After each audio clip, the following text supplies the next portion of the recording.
Hello, everyone. Thanks for joining us tonight. For millions of Americans, the sight of a policeman instills a sense of calm, faith that order is being kept, that the good guys are watching.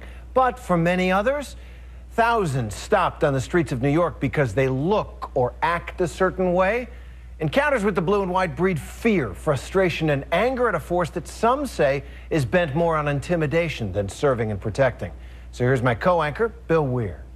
Please put your hands up against the wall. It's the kind of scene that could play out on any given day in any city in America. Put your hands against the wall. Men in blue stopping young men of color. Why am I being frisked?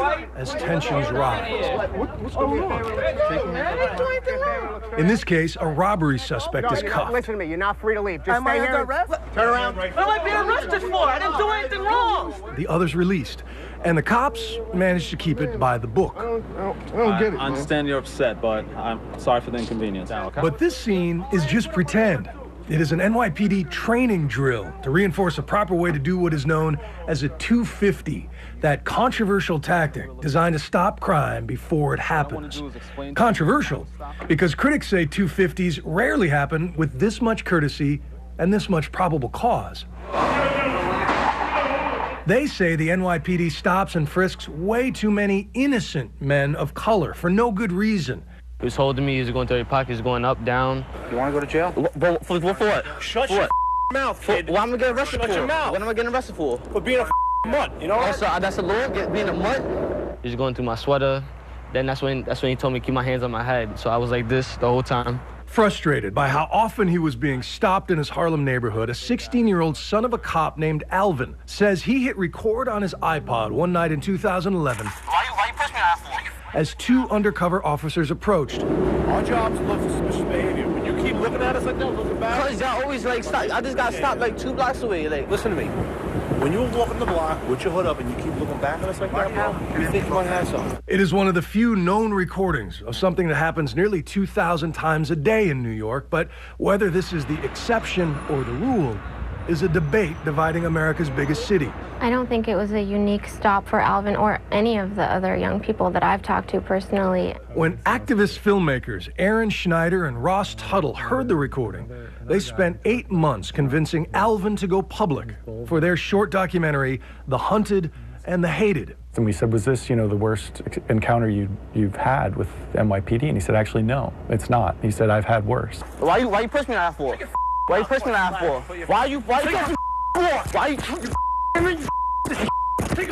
Yo, why you touching that? What happens to officers in a stop like that? There is a civilian complaint process, and indeed there is a civilian complaint review board. Ray Kelly is the man in charge of the NYPD. We have a system to address that. Now, I'm not talking specific about this case because I don't know about it, but we're human beings here. We make mistakes, and we may have people who inappropriately stop individuals, but by and large, I don't believe that is that's the case. It is event specific. Since taking over in 2002, Kelly has presided over the most dramatic reduction in crime in modern American history. Last year was a record low of shootings. They're down 25% this year. Like his predecessor, Bill Bratton, Kelly believes in proactive policing. And done properly, the 250 is a Supreme Court-approved method of stopping crime before it happens. But here is the controversial part. Of the thousands of daily stop and frisks, only 6% lead to an arrest, and a little over 1% actually turn up a weapon. Critics say this is proof it doesn't work. Mayor Michael Bloomberg disagrees.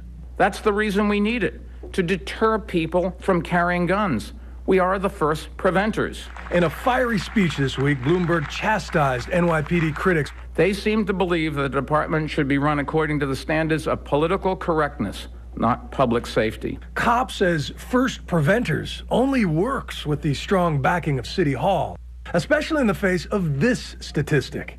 Even though blacks and Hispanics are a minority here, a majority of people stopped, around 84%, are young men of color. How many times have you been stopped and frisked? 7 times. 7 times? Yes, sir. And you're how old? 17. In his neighborhood of Flatbush, Brooklyn, Kasim Walters has witnessed gang shootouts and watched young men his age bleed out in the street. I've seen people shot over there on North Strand Avenue. But after a number of rough 250s... And then they turned me back here. I remember them banging my head into this. He says he's more afraid of the law than the thugs. And a few blocks away, he shows me the memorial of a 250 gone bad that fills him with even more dread. Oh, look at that, it's still here. When Kamani Gray adjusted his waistband on this corner in March, 2 undercover officers stepped up for a stop and frisk and ended up shooting him 7 times. They claim Gray pulled this loaded .38 revolver, later recovered at the scene. But Kasim doesn't believe them. That's not killing, that's murder. I'm tired of it. 4 days of angry demonstrations proves he's not alone. When things like this happen, there's no trust. The police are never going to get the benefit of the doubt until we have a relationship with the cops. You know, until Ray Kelly can give us answers. New York City Councilman Jamani Williams is a mentor of Kasim's and a leading critic of the NYPD's methods, like police reports, which show that the reason given for most stops is either a high-crime neighborhood or a suspect engaged in furtive movement. And I have Tourette's syndrome, so all I do is make furtive movements. So, you know, that means I can be stopped every time I come out of my house. When we wanted to break up crime in the Italian neighborhood, where there's organized crime, I don't believe they stopped every Italian person that they saw, and I don't believe if they did that, they would have gotten away with it. So I think we deserve the same respect in communities that look like mine. I've been around a long time in this department. Our relations now are better than they've ever been. One of the reasons is our police officers are now minority majority. This is the most diverse city in the world. We are now more reflective of that diversity than ever before. But more minority cops doesn't mean all of them are supporters of stop and frisk. I was stopped by police officers because of my race, because of what I look like. They stereotyped, they racially profiled. I knew that I didn't want to do that.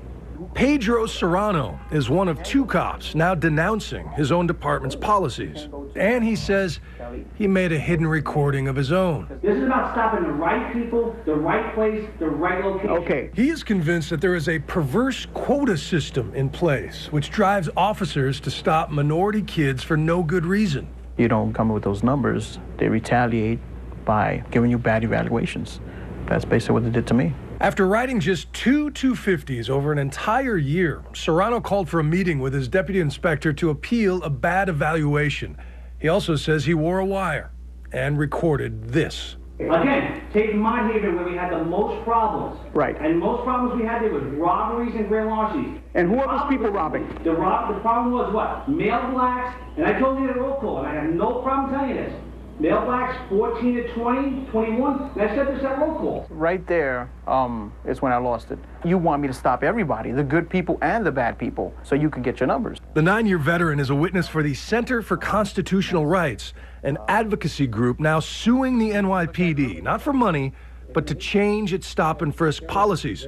While Serrano and his attorneys say this is proof of racial profiling, the NYPD insists the inspector was talking about specific suspects in a specific string of crimes, and that Serrano was fishing to collect damning evidence for the lawsuit. For context, the inspector also said this. 99% of these people in this community are great, hard-working people, but we still are one of the most violent commands of the city. Yes. And to stop 2 people, you know, to see only 2 things going on, that's almost like you're purposely not doing your job.